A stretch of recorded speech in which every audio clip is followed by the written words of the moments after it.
Hey guys, and welcome back to another episode of EverQuest 2. And on this episode, we are over in Lavastorm, guys. As you can see right here behind me, it is a very foreboding place. It definitely has a feel to it, all its own. There's not a whole lot of zones in the game that ever give you this kind of feel that has like lava and just volcanoes and a very dangerous and overall exciting kind of feel to it. Because you can take paths all the way up to lava and you can feel the heat coming off of it almost because they've done such a great job with the graphics. Now, we are going to go ahead and continue doing the quest line over here with the Sootfoot, but there's two quests now. Now that we have Faction, a second guy has opened up. Now, we're not going to do his quest right now. I just wanted to point it out to you. You can get this quest and the other quest at the exact same time.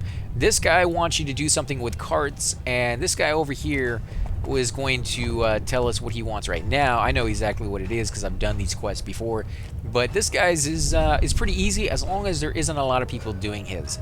And I'll get more into that as we find out what he wants from us. So let's go ahead and talk to him and see what he has in store. You ready?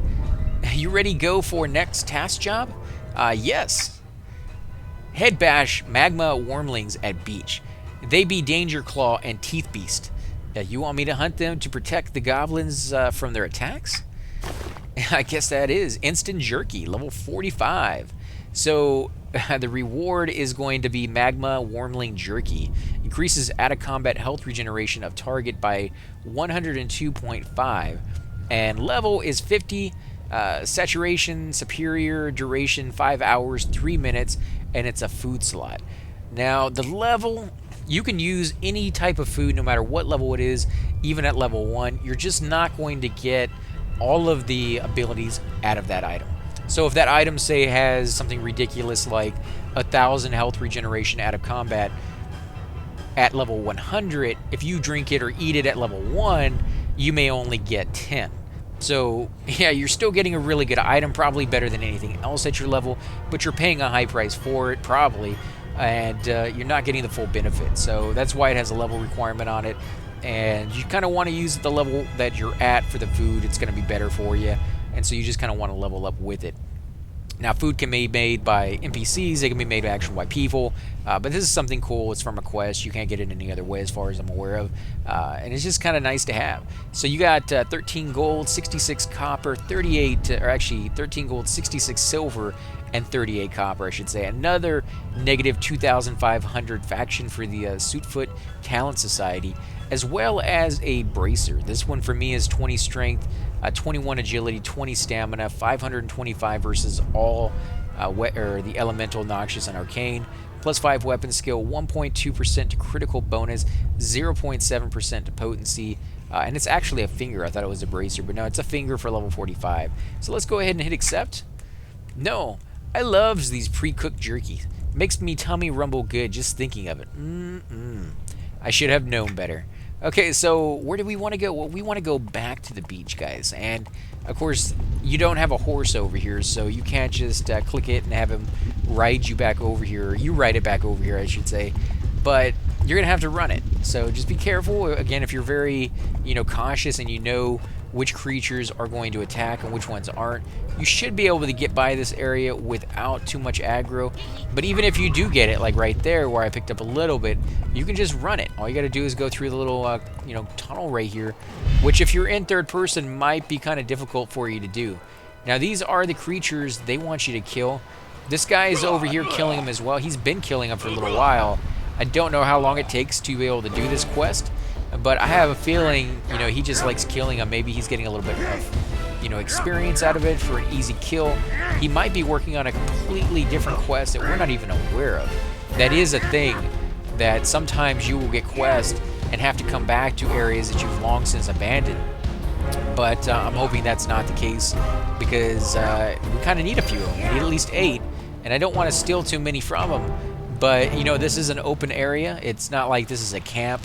And because we are doing quests, you constantly see people coming and just joining in and killing stuff and then leaving. And that's perfectly fine. That's acceptable in this game. It's not like in EverQuest 1 where if somebody was camping an area, you just leave it alone and let them have it. And if you do come inside of it and take stuff, they could always contact the GM and be like, oh, this guy's trying to steal my camp. These places really aren't considered camps. They didn't really want camps. In this game, if a zone is really overpopulated, it will actually create another instant of that zone. It's an exact duplicate of that zone in every way, except only certain people will be in it versus the other zone where the other half of the people will be in it. And I have seen it when expansions come out, you will have one zone have 15 or 16 instances for that zone. That can be a good thing and it can be a bad thing. The bad thing about that, from what I found, is some people will take advantage of it. Some people will log on early in the day and get into an instant, say number 47, right, of the same zone.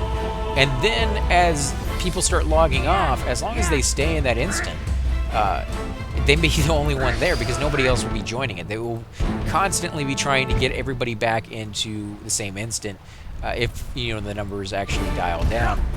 Because of that, you will have one person able to camp the entire zone themselves, kill names without being bothered by other people. And if he wants to invite people into the instant to keep it alive, they can.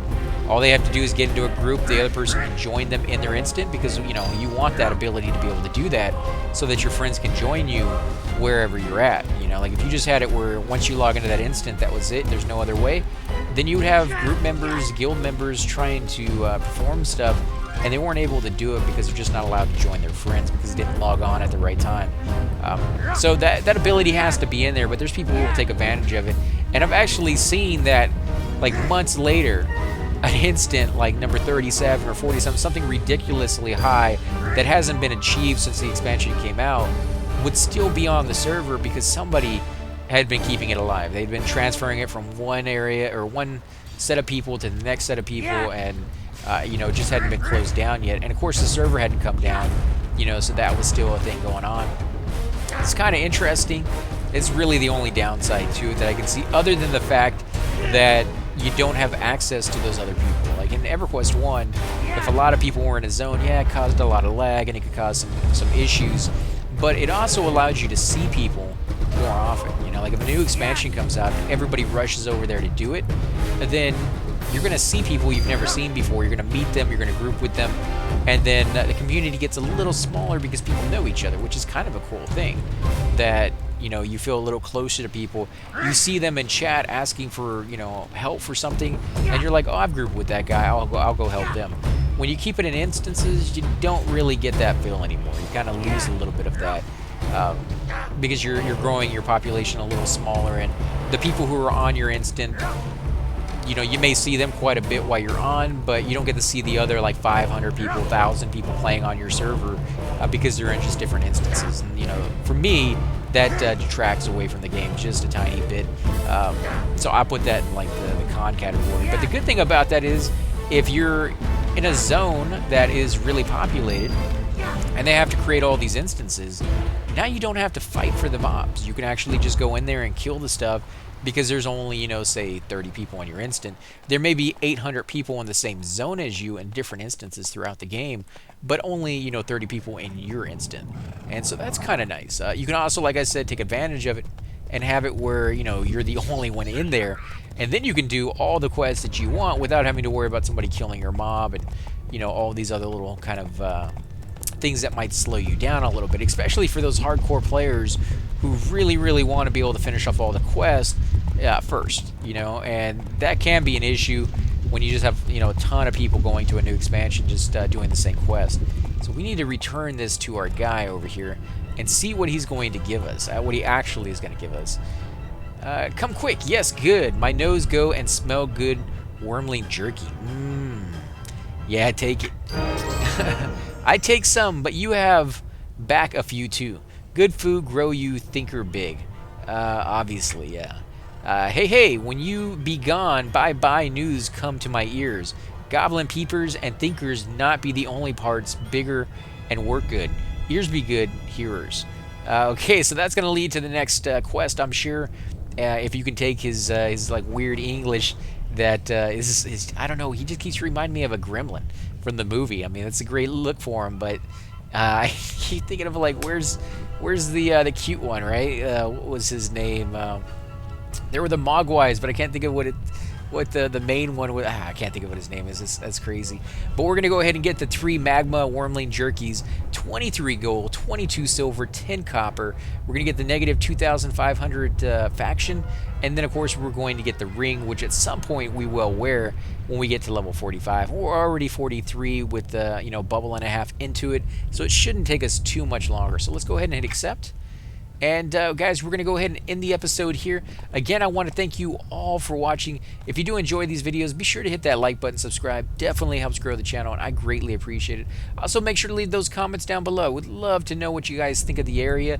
Do you find it appealing, or is it kind of disturbing? For some people, you may not want to come over here in this lava. It just may not be something that appeals to you at all. For me, I love the snow, but there is something about this zone that really gets to me, because I spent a lot of time here on many different characters, and over the years it has changed. They've added things, taken things out, but I still think it's a pretty cool zone. But again, guys, thanks for watching, and I will definitely catch you all next time